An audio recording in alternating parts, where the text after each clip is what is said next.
27 March কাতারের Lusail iconic stadium আবারও ইতিহাস লেখার মঞ্চ প্রস্তুত। যে স্টেডিয়ামে একসময় বিশ্বকাপ ফাইনালের উন্মাদনা দেখেছে ফুটবল বিশ্ব, সেই একই মাঠে আবার মুখোমুখি হতে যাচ্ছে দুই মহাদেশের দুই চ্যাম্পিয়ন।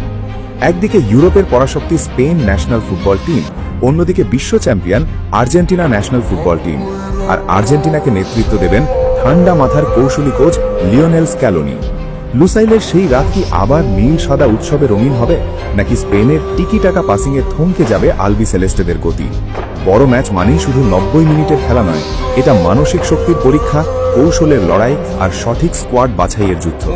চলুন তাহলে দেখে নেওয়া যাক কেমন সম্ভাব্য স্কোয়াড নিয়ে স্পেনের বিপক্ষে মাঠে নামতে পারে আর্জেন্টিনা।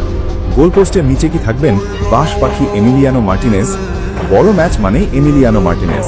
পেনাল্টি হোক কিংবা শেষ মুহূর্তের সেভ, তিনি প্রমাণ করেছেন চাপ যত বাড়ে তার পারফরম্যান্স তত উজ্জ্বল হয়। বর্তমানে অ্যাস্টন ভিলাতে দারুণ ফর্মে আছেন তিনি। প্রিমিয়ার লিগের ধারাবাহিক ভালো পারফরম্যান্স তাকে আত্মবিশ্বাসে ভরিয়ে রেখেছে।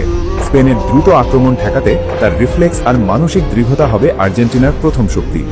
সেন্টার ব্যাকের সম্ভাব্য জুটি ক্রিস্টিয়ানো রোমেরো ও লিসান্দ্রো মার্টিনেজ। রোমেরোর আগ্রাসী ট্যাকলিং ও লিসান্দ্রোর বল কন্ট্রোল, এই কম্বিনেশন স্পেনের ফরওয়ার্ডদের জন্য বড় চ্যালেঞ্জ। অনেকে তো বলেন বর্তমান সময়ে রোমেরো বিশ্বের সেরা ডিফেন্ডারদের একজন। অভিজ্ঞতার জায়গায় বিকল্প হিসেবে থাকবেন নিকোলাস ওতামেন্দি, যার বড় ম্যাচে অভিজ্ঞতা অমূল্য। বাম পাশে থাকবেন নিকোলাস ট্যাগলিয়াফিকো, যিনি রক্ষণ ও আক্রমণ দুদিকেই সমান কার্যকর।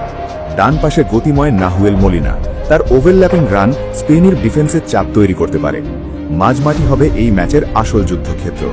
সম্ভাব্য ত্রয়ী অ্যালেক্সিস ম্যাকঅ্যালিস্টার, এনজো ফার্নান্ডেজ ও তরুণ প্রতিভা নিকো পাজ। ম্যাকঅ্যালিস্টার বর্তমানে লিভারপুলের দুর্দান্ত ছন্দে আছেন। বল কন্ট্রোল, পাসিং, দূরপাল্লার শট সবকিছুতেই কার্যকর। এনজো ফার্নান্ডেজ চেলসিতে মাঝমাঠের ইঞ্জিন। তার ডিফেন্সিভ কভার ও আক্রমণ শুরু করার ক্ষমতা আর্জেন্টিনাকে ভারসাম্য দেবে। আর নিকো পাজ তরুণ হলেও সাহসী, সৃজনশীল, আত্মবিশ্বাসী। এতটাই ভালো খেলছেন যে রিয়াল মাদ্রিদ সিএফ ভবিষ্যতে তাকে দলে ফেরাতে পারে, এমন আলোচনা চলছে ফুটবল মহলে। বিকল্প হিসেবে থাকবেন পরিশ্রমী রদ্রিগো ডি পল ও অভিজ্ঞ লিয়ান্দ্রো পারেদেস। ডি পলের এনার্জি আর পারেদেসের লং পাস ম্যাচের গতিপথ বদলে দিতে পারে। এবার আসি আর্জেন্টিনার সবচেয়ে ভয়ঙ্কর অংশে, আক্রমণ ভাগে। এক পাশে ফুটবলের জাদুকর লিওনেল মেসি। বয়স বাড়লেও তার পাস, ড্রিবল, ফিনিশিং সবই এখনো বিশ্বমানের। গোল ও অ্যাসিস্ট দুদিকেই তিনি এখনো কার্যকর। অন্য পাশে দ্রুত গতির থিয়াগো আলমাদা, যিনি জায়গা তৈরি করতে ও ডিফেন্স ভাঙতে পারদর্শী।